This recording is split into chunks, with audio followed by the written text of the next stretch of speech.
I wanted to go to US politics where everything is a lot more sensible. All you have to do is look at the New York Times and their latest headline, and they've rehashed a story, certainly with a credible figure, with a former chief of staff to Donald Trump, John Kelly, again saying that he's a dictator and suggesting that he has said positive things in the past about Adolf Hitler, and the Democrats are right onto this. Here's the Vice President today.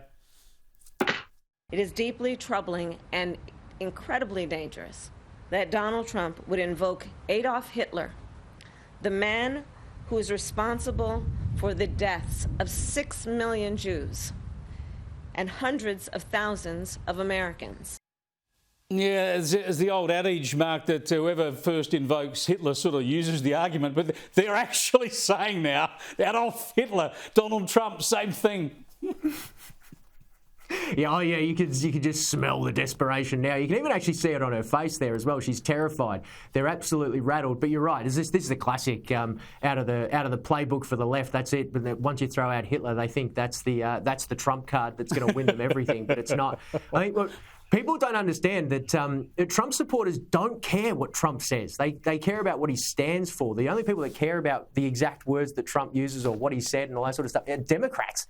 They're the only ones that care. Like most people just they want Trump to be undisciplined, say ridiculous things. He's anti-establishment, all that sort of stuff. That's what they like about him. So really, all she's done is just put a spotlight on one of the reasons why Trump supporters love him so much. And what confounds me, Tim, is, they've been unsuccessful really in killing Trump off for the last decade, yet right when it's getting close and the polls are narrowing on the eve of the poll, so what strategy do they go to? They go to the same strategy they've used for the last 10 years, and that is demonise Donald Trump. Have a look at this little excerpt from a town hall with Anderson Cooper from CNN.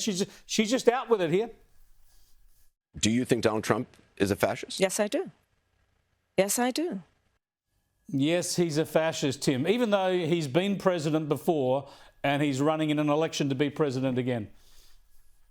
Absolutely. And remember a few weeks ago, or really a few months ago maybe, when Kamala Harris was selling joy as the message of her campaign. Where's the joy gone? In the meantime, you've got Donald Trump smiling and laughing and interacting with people as he hands out burgers at McDonald's, and they're all like, "They're McHitler burgers, you fascist monster!" They've lost all the joy, and when you lose the joy in American politics, you might be losing the race. They want to kill Trump and kill Ronald McDonald, and that's how they're going to bring joy. Yeah, they brought Grimace instead, and they're a sour old crew. Yeah. Would you like Grimace with that? Yes. I'm going to show another clip of Kamala Harris. Sorry to do that to everybody at home, but I think you're going to enjoy this clip. This is quite extraordinary. She sat down for an interview, and she's pressed, of course, on how bad Joe Biden was. How his faculties were not up to the job of being president. Have a look. Joe Biden is an extremely accomplished, experienced, and capable in every way that anyone would want if they're president. You never saw anything like what happened at the debate night behind closed doors with him?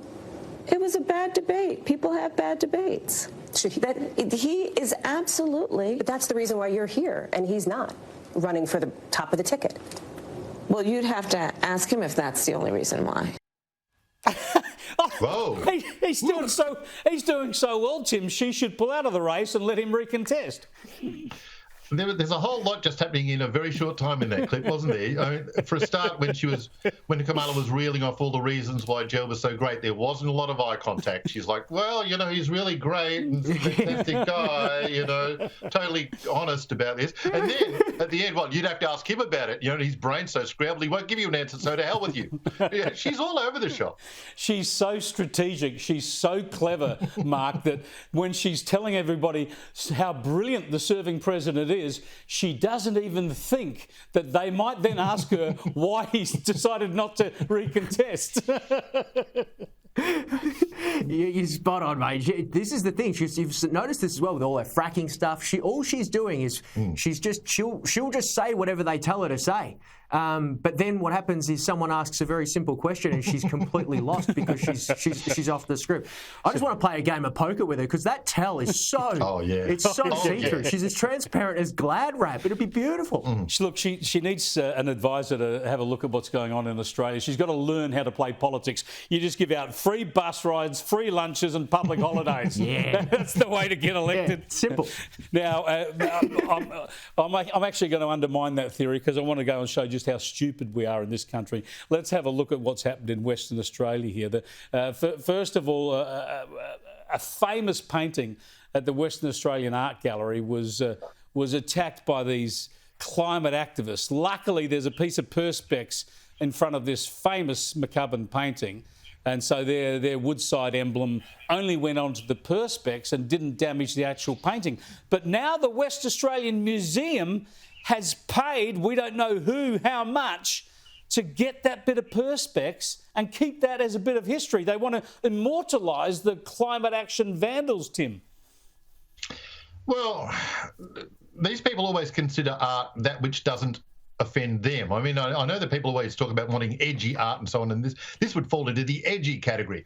But let's say the WA museum's administrators woke up tomorrow morning to find the driveways outside their very impressive houses blocked with a 4-ton statue of a vandal. You know, like let's put it back on them and see how they like it, because no one in Western Australia or Australia likes this sort of vandalism stuff, and we hate it even more, I guess, when it's being rewarded and supported in this sort of way. It shouldn't be rewarded, Mark. Perhaps the solution here is not to keep that perspex and put it on display at the West Australian Museum, but build a perspex box and put one of the protesters in there and just put them on display. Oh. Yes. Oh, I like that, Chris. You're an artist. That's better. That's better. Kidneys. I'm a thinking man. Yes. I'm up there with Kamala Harris. And I was...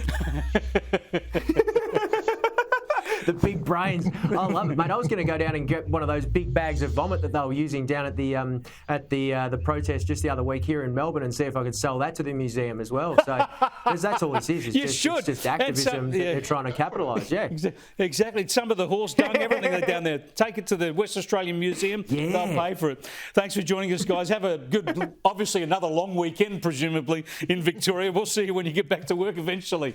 Mark Nicholson and Tim Blair, there, both coming from the great state of Victoria.